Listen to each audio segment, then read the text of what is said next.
श्री हरिवंश महाराज जी मैंने संकल्प लिया था बाबा विश्वनाथ जी के सामने कि ब्रह्मचर्य नष्ट नहीं करूंगा, लेकिन कुछ महीने में टूट गया। हे प्रभु बचा लो, क्या भगवान मुझे माफ करेंगे अभी? और मैं आगे फिर संयम संकल्प से काम नहीं चलता, सावधानी से काम चलता है। अगर आप हस्त मैथुन का अभ्यास दृढ़ किए हैं, आप मोबाइल में गंदी बातें देखते हैं, आप गंदा संग करते हैं, तो आप हनुमान जी, राम जी, शंकर जी, जिनको चाहो हाथ में ले लो। नहीं, गंदा आचरण छोड़ो। कसम संकल्प नहीं करना चाहिए, कसम नहीं खानी चाहिए। हम अभ्यासरत हैं, प्रयासरत हैं। हम ऐसा प्रयास करेंगे कि जीवन में ना हो। कसम नहीं खा रहे। अगर हम प्रयास में फेल हो गए, फिर हम प्रयास करेंगे, फिर प्रयास करेंगे। ऐसे करना चाहिए, कसम नहीं खानी चाहिए। कसम किसी बात की नहीं खानी चाहिए। हम प्रयास करेंगे भरपूर प्राणपन से, टूटने नहीं देंगे, पर कसम नहीं खाते। अगर टूट गया तो कोई अपराध नहीं, क्योंकि हमने कसम नहीं खाया है, हम फिर उसका प्रयास करते हैं। ऐसे प्रयास करना चाहिए। और जब 2-4 वर्ष निकल जाएं, तब कसम खा सकते हो कि अब मैं कसम खाता हूं कि भूल करके भी मैं ऐसा कार्य नहीं करूंगा, क्योंकि 4 वर्ष 5 वर्ष हो गए मैं संयम से चल रहा हूं। तो कसम खाए। कसम बिगड़ैल में नहीं खाई जाती, कसम बनने पर खाई जाती है। बिगड़ैल में तो प्रयत्न किया जाता है अपने बिगड़े स्वभाव को सुधारने का। तो देखो, विश्वनाथ जी पिता हैं, परम ज्ञानी, ज्ञान के समुद्र हैं। हम जैसे अज्ञानियों की बातों पर वो ध्यान नहीं देते हैं, इसलिए डरो मत। अब अपने को सुधार करो। हमको चाहिए कि अब हम सुधार करें। जहां हमसे गलती हो रही, वो गलती की दूरी बनावें।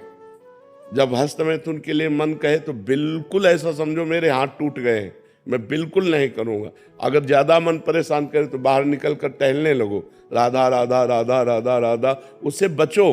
अब अगर आप ऐसी क्रिया को सहयोग करोगे तो फिर तो पतन हो ही जाएगा। और हमारा कई जन्मों का अभ्यास गलत है। अच्छा अभ्यास तो अब हम शुरू कर रहे हैं, और बुरा अभ्यास तो बहुत जन्मों का है, तो हमको गिरा तो देगा ही। इसलिए बहुत सावधान रहना चाहिए।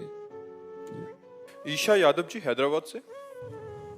राधे राधे महाराज जी जैसे हमारा अपने परिवारजनों से मोह होता है, क्या वैसे ही हमारा अपने गुरुदेव के प्रति मोह होता है या स्नेह होता है? महाराज जी कैसे पता चलता? मोह नहीं होता, गुरुदेव से प्रेम होता है।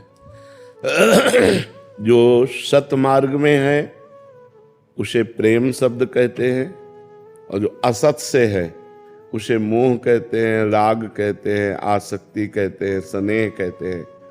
असत है पंचभूतों से रचित ये शरीर। जब हम गुरुदेव से प्रेम करते हैं तो गुरुदेव हमें भगवान का नाम सत, भगवान का रूप सत, भगवान की लीला सत, भगवान का धाम सत, ये सत का संग कराते हैं। इसलिए गुरुदेव सत स्वरूप है। गुरुर ब्रह्मा गुरुर विष्णु गुरुर्देव महेश्वरा, गुरु साक्षात परब्रह्म तस्मै श्री गुरुवे नमः। गुरु साक्षात परब्रह्म है, गुरुदेव कोई पंचभूत शरीर नहीं है। तो जब हम गुरुदेव से प्यार करते हैं तो वो हमारे शास्त्रीय पद्धति में वो प्रेम माना जाता है। ध्यान मूलम गुरु मूर्ति, पूजा मूलम गुरु पदम, मंत्र मूलम गुरु वाक्यम, मोक्ष मूलम गुरु कृपा। तो गुरुदेव भगवान है, ना कि मनुष्य। तो गुरुदेव से जो हमारा अनुराग है वो प्रेम है। और जैसे माता पिता परिवार में ये मोह है, ये राग है, ये आसक्ति है, ये स्नेह है, यही जन्म मरण में पहुंचाएगा। और गुरुदेव से जो प्रेम है, आसक्ति है, वही जन्म मरण से मुक्त कर देगी। तो गुरुदेव से जो किया हुआ अनुराग है वो प्रेम कहा जाता है। वो आसक्ति परम कल्याणकारी है।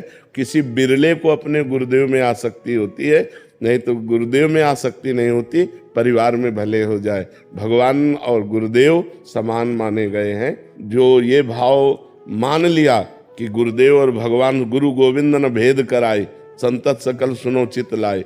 जो गुरु और गोविंद में भेद नहीं मानता, अगर भेद भी माने तो इतना कि गोविंद दूसरे नंबर पे, पहले में गुरुदेव। गुरु गोविंद दो खड़े काके लागों पाए, तो बलिहारी गुरु आपने जिन गोविंद दियो बताए। तो बलिहारी है गुरुदेव की। गुरुदेव में आसक्ति हो जाए तो मंगल हो जाए। श्रेया वाजपेयी जी कानपुर से। श्री हरिवंश महाराज जी मैं अपने धर्म का पालन कर रही हूँ, इसका क्या मापदंड है? धर्म किसे कहते हैं? पहले तो हमें यह पता होना चाहिए ना कि मैं अपने धर्म का पालन करूं तो धर्म किसे कहते हैं? जिसे शास्त्र आज्ञा करता है। उसे धर्म कहते हैं, और जिसे शास्त्र कहता ना करो उसे अधर्म कहते हैं। तो शास्त्र का स्वाध्याय और संतों का संग यदि नहीं किया तो धर्म को कैसे जानोगे? पहले खूब शास्त्रों का स्वाध्याय करो, संतों का संग करो, पहले पाप कर्मों को त्यागो, जिनको पाप कर्म कहते हैं। जैसे आजकल बच्चे बहुत गंदगी की तरफ बढ़ रहे हैं, गंदी बातों की तरफ बढ़ रहे हैं। ये जो बॉयफ्रेंड गर्लफ्रेंड, इसमें जो व्यभिचार है ये महापाप है, और बच्चे समझ नहीं रहे। इसे वो अपना अधिकार समझते हैं, वो मनोरंजन समझते हैं, वो खिलवाड़ समझते हैं। फिर एक बच्चे से ब्रेकअप, फिर दूसरे से, इस तरह की व्यभिचार प्रवृत्ति पूरे जीवन को नष्ट कर देती है। तो पहले पाप आचरण त्यागो, शास्त्र स्वाध्याय करो, सत्संग सुनो और पाप आचरण त्यागो। ये गंदी बातों का त्याग करे, कोई व्यसन न करे। जब तक ब्याह न हो तब तक ब्रह्मचर्य से रहे तो वो धर्म की तरफ बढ़ सकता है। अगर वो ब्रह्मचर्य की तरफ नहीं रहेगा तो धर्म ही नहीं कर, पाप का आचरण कर रहा तो धर्म का क्या नाम? पाप तो अधर्म है। धर्म वो है जहां निष्पाप कर्म है। जो निष्पाप कर्म है वही भगवान की प्राप्ति कराता है, वही मंगल कराता है। तो इन पाप आचरणों से बचो, जिनको आप जानती गलत है उन बातों को मत करो, तो धर्म में आप स्थित रहेंगे। धर्म का मापदंड है श्री भगवान। भगवान ही धर्म है, धर्म ही भगवान है। जब हम निरंतर भगवान का स्मरण करने लगे, हमारे हृदय में आनंद छा जाए, हमारे द्वारा दूसरों को सुख मिले, कोई पाप कर्म ना हो, तो ये हमारे में धर्म व्याप्त है। जब शास्त्र के अनुसार हम चले तो हम धर्मात्मा है, शास्त्र के विरुद्ध चले तो वही अधर्म है।